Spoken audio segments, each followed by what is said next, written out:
I stood in the courtroom, chains around my wrists, the weight of betrayal crushing me. The people I had loved the most, the family who should have protected me, stood on the other side. Not to save me, but to bury me. My father's voice was calm, steady.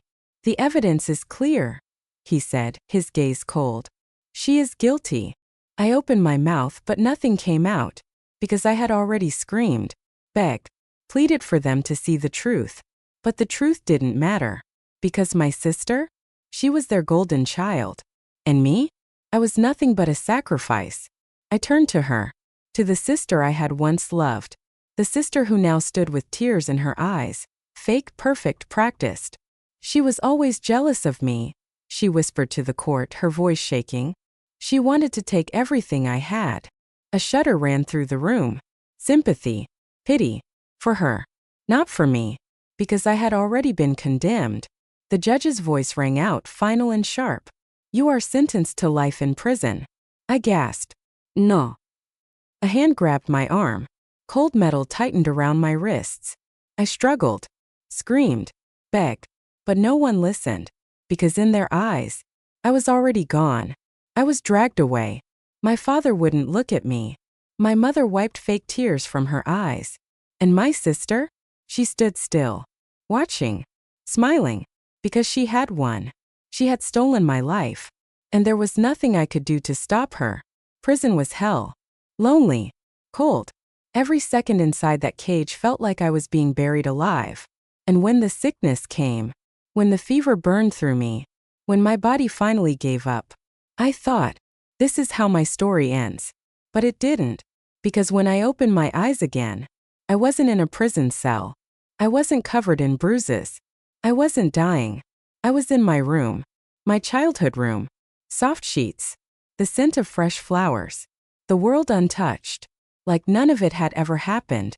Like I had never been betrayed. Like I had never died. I sucked in a sharp breath, my fingers trembling. I looked around. Everything was exactly the same. The calendar on my desk. The dress I had worn that day. The unopened letter. The one my father had given me before the trial. The one that had sealed my fate. And then, I realized. This was the past. This was before the betrayal.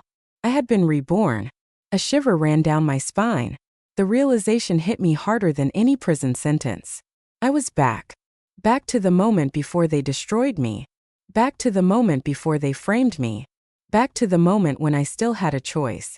And this time, I wasn't going to be the fool. I clenched my fists, my breath shaky. I could hear voices downstairs. My father. My mother. And her. The sister who had smiled as I was dragged away. The sister who had let me die for her sins. The sister who had buried me alive. But this time, she was going to be the one in the grave. I walked to the mirror, staring at the reflection that shouldn't exist. The innocent girl who had once believed in family, in love, in justice. But I wasn't that girl anymore. I had been reborn in betrayal. And this time, I was going to let them dig their own graves. I walked downstairs. The air was too familiar. Too suffocating. I saw them all sitting there. Drinking tea. Talking about their perfect lives. My father glanced at me. "You're awake," he said, nodding toward my sister. "She was just telling us about the trouble she got into last night. Nothing serious." I let out a soft, breathless laugh. Nothing serious. He didn't know yet. Didn't know how far she would go. Didn't know she would ruin my life to save herself. Didn't know she would sacrifice me without hesitation. But I did. And this time, I would not be the one paying the price. She turned to me, smiling sweetly. "Sister," she said softly, "did you sleep well?" I smiled back. Lied with my eyes. With my lips. With my whole being. "Yes," I whispered.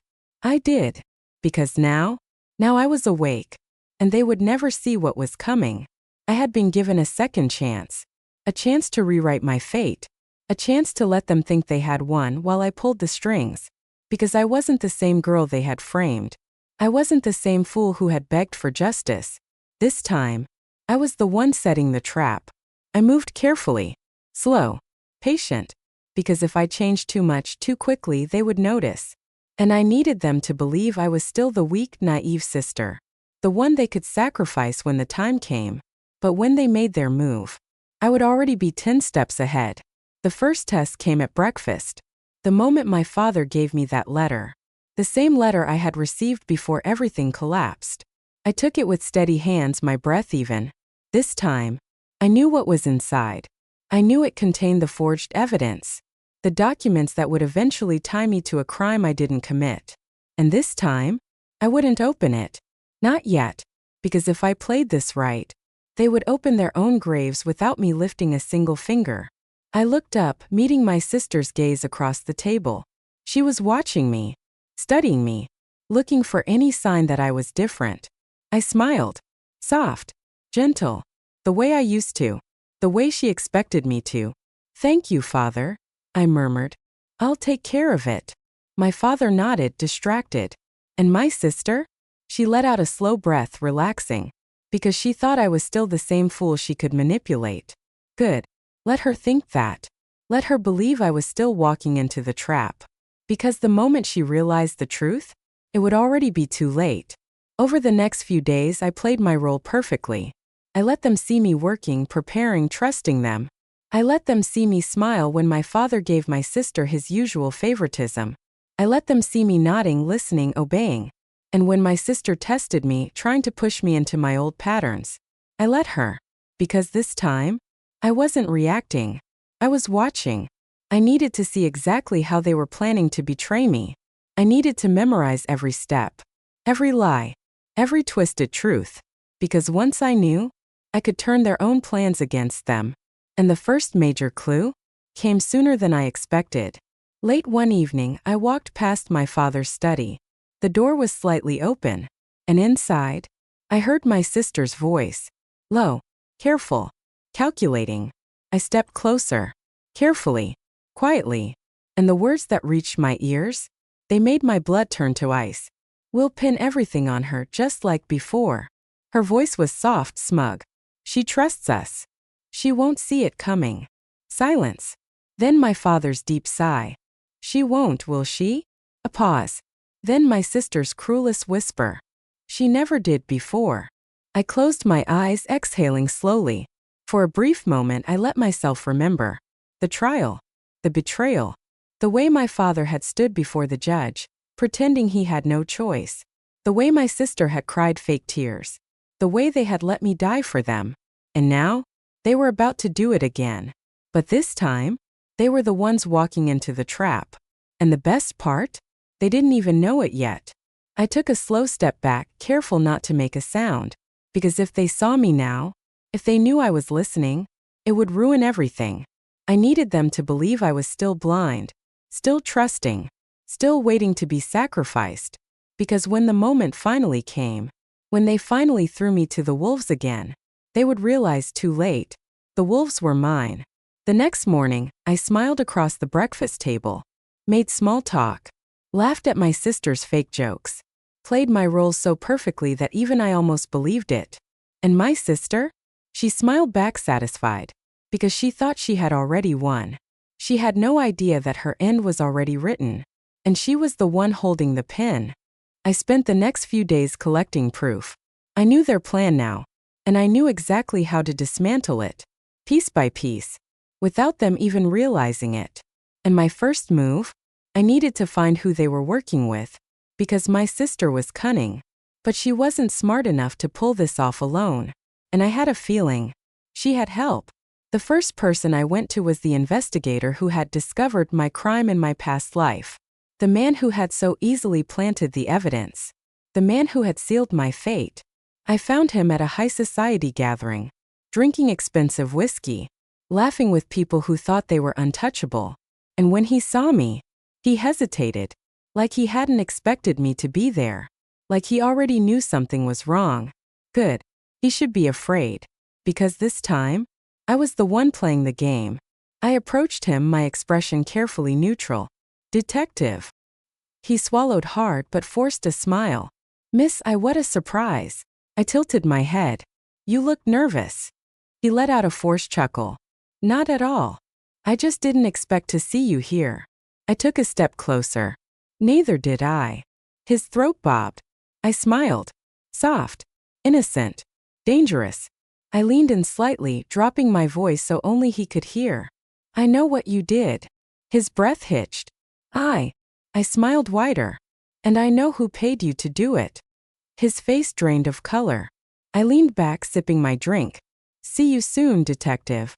And then I walked away. Because I didn't need him to confess. I didn't need proof right now.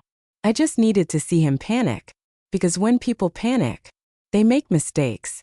And my family, they were about to make the biggest mistake of their lives. That night I sat in my room, staring at the moonlight pouring through my window. The same window I had looked out of before everything fell apart in my past life. Only this time I was ready. This time I was in control. And this time, they weren't going to ruin me. I was going to ruin them. Fear. That was the first sign I had already won. The investigator, the man who had planted false evidence against me in my past life, was panicking. And when men like him panic, they make mistakes. And mistakes are how I destroy people. The morning after our little conversation, I received a message. Not from my family. Not from my sister. From him. The detective. We need to talk. I smiled. Because now, he was running. And I was waiting for him to fall. We met in een secluded café. Somewhere quiet. Somewhere he thought no one would hear us. Somewhere he thought he could control the conversation. But what he didn't know, he had already lost control. He was already seated when I arrived. Nervous. Sweating. His fingers drumming against the table. And the moment he saw me, he flinched. Like he was already expecting the worst. Good. Let him fear me. Because the moment you make your enemy fear you, they've already lost. I slid into the chair across from him, taking my time. Sipped my tea. Watched as he struggled to find his words. You said you wanted to talk, I said, tilting my head. His throat bobbed. He hesitated, glancing around like someone might hear.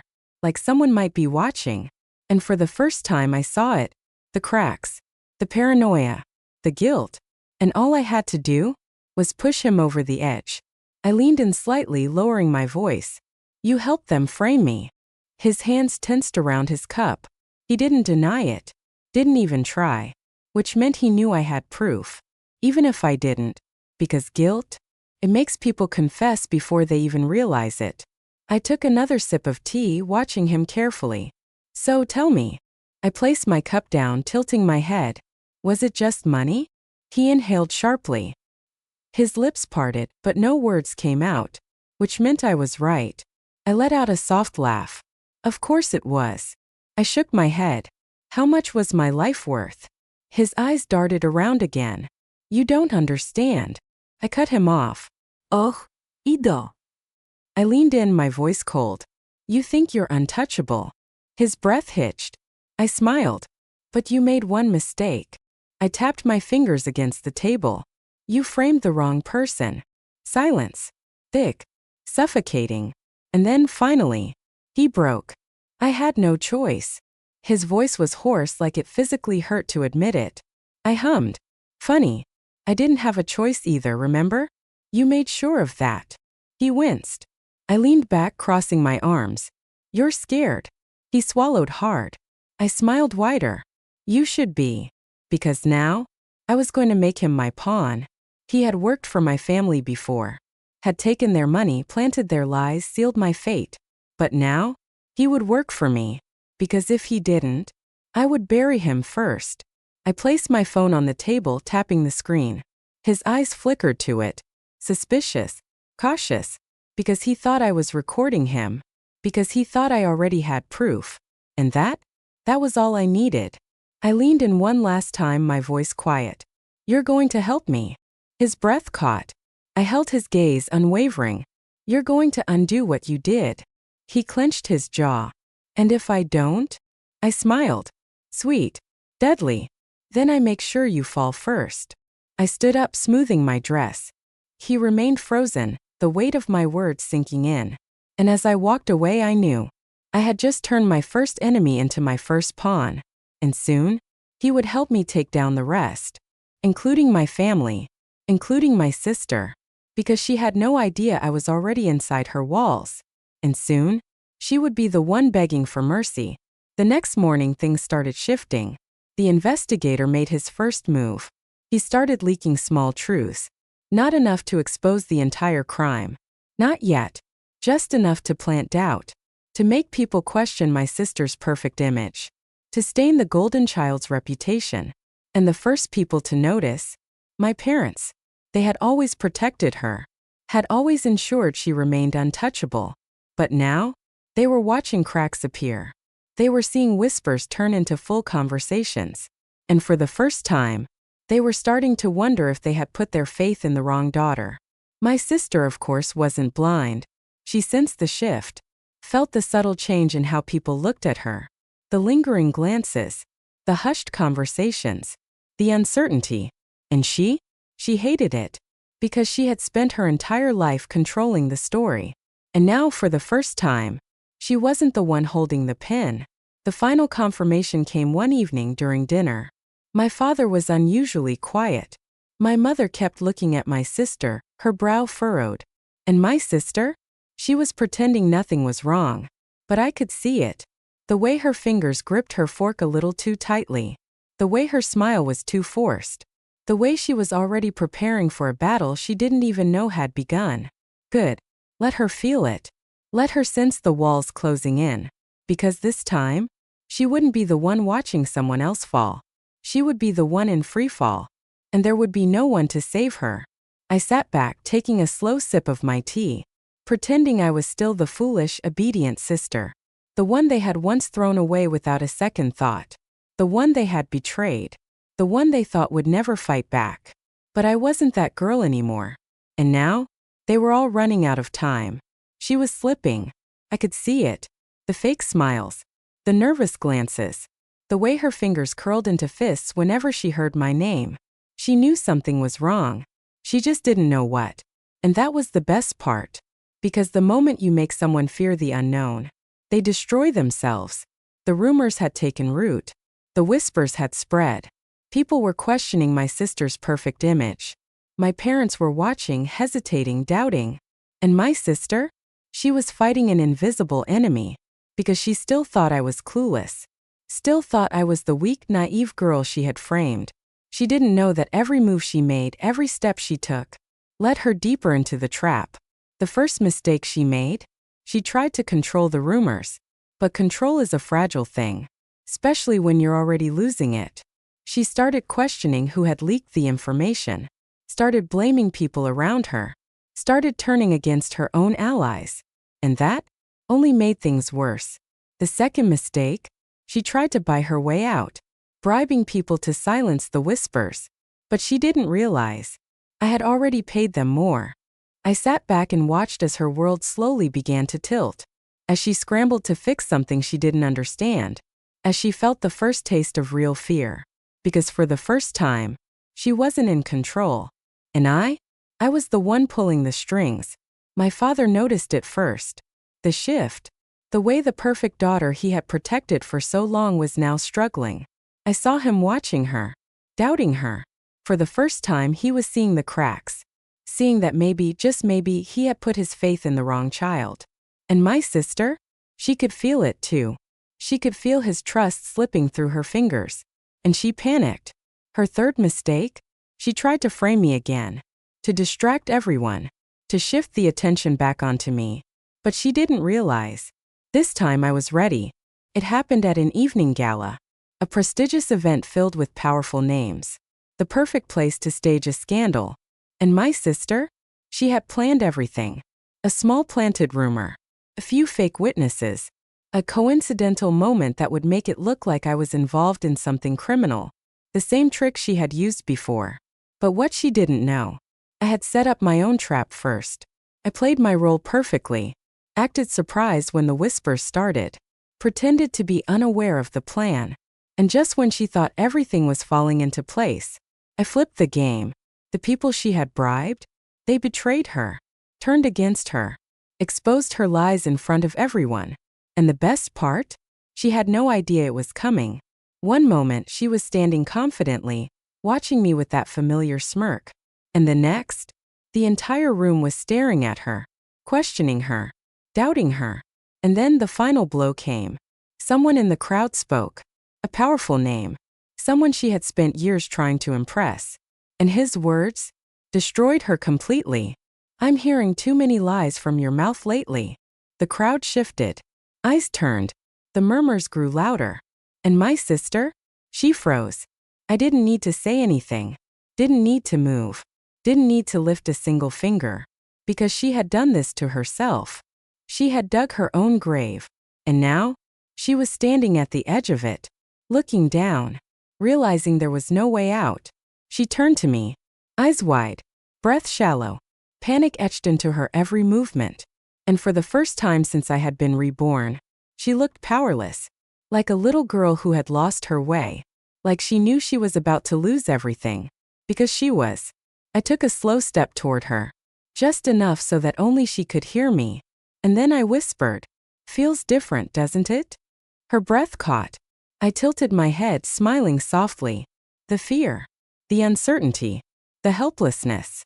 Her fingers curled into fists. I leaned in a little closer.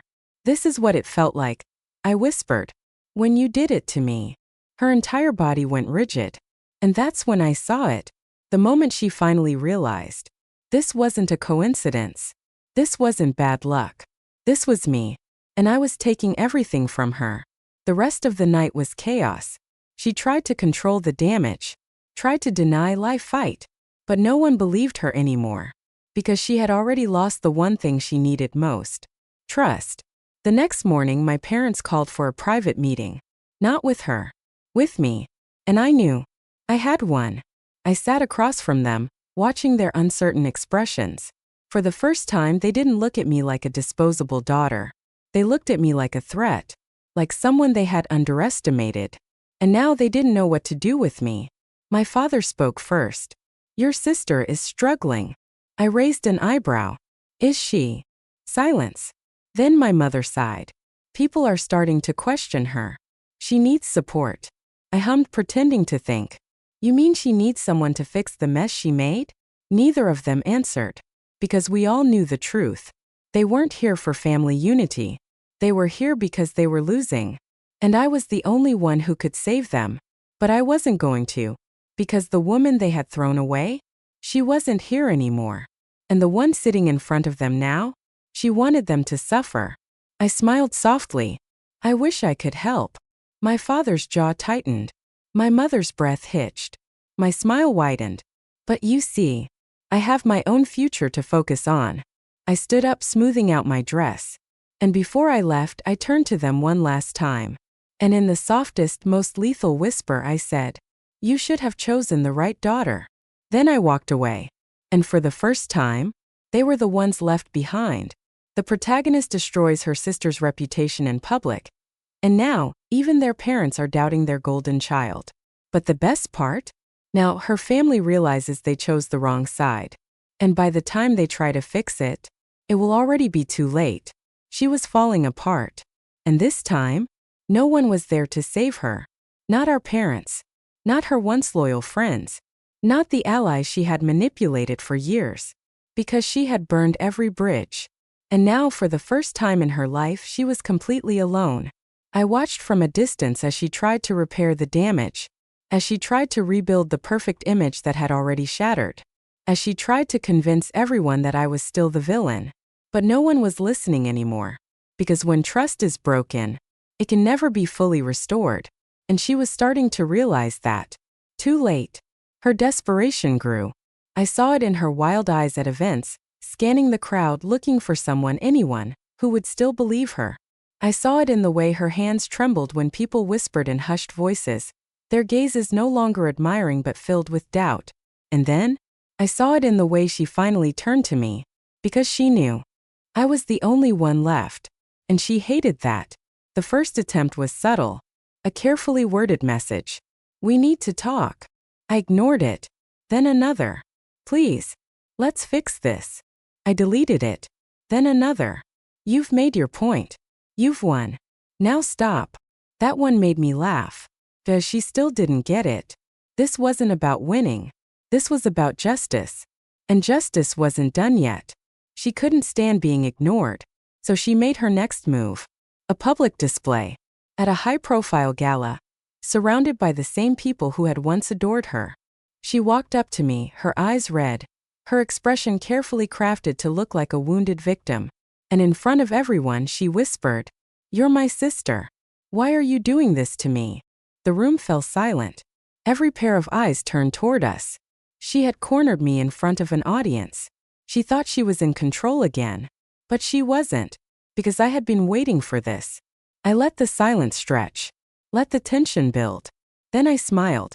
Soft, sweet, deadly. And in a voice only she could hear, I whispered, "You should have thought about that before you framed me for a crime I didn't commit." Her breath hitched. The people around us stiffened. Because they heard me. They heard the truth. And now, they were waiting for her response. But she had nothing to say. Because she knew. If she denied it, she would look like a liar. If she admitted it, she would be ruined. So she did the only thing she could do. She ran. She left the event, her perfect image now fully destroyed. And I walked away with my head held high. Because the final blow had already landed. And all that was left was for her to dig her own grave. The next morning the headlines were brutal. Sister betrayal exposed? A public showdown ends in ruin. Once admired, now disgraced. The fall of the favored daughter. Truth comes to light. Did she frame her own sister? The damage was done. And this time, there was no fixing it. I thought that would be the end of it. That she would finally disappear, fade into the background, accept the fate she had created for herself. But some people, they don't know how to let go. And my sister? She was one of them. A week later I found her waiting outside my office. Her once perfect hair was a mess. Her clothes no longer luxurious, no longer designer, no longer screaming wealth and power. Her hands shaking. Her eyes wild.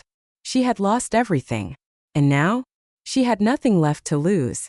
The moment I stepped out, she rushed forward. "You did this," she hissed. I tilted my head. "Did I?" She stumbled forward, grabbing my wrist. Her fingers were cold, weak. "You ruined me." I smiled. No, he whispered. "You ruined yourself." She flinched. Because she knew I was right. And that was what hurt the most. Her voice broke. "I'm your sister." I stared at her for a long moment. Then I said the words that ended it all. "You were never my sister." Her breath caught. She staggered back. Because for the first time, she realized she had lost me forever. And that was her true punishment. I stepped around her, walking away. Not in anger. Not in hatred. Just in indifference.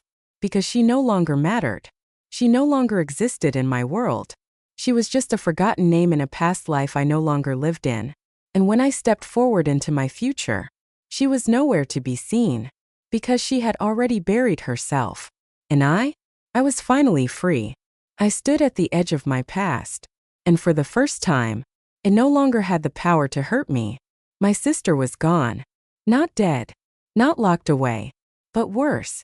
Forgotten. She had spent her entire life believing she was untouchable. That no matter what she did, she would always be protected. That no matter who she betrayed, she would always be forgiven. But the world had moved on.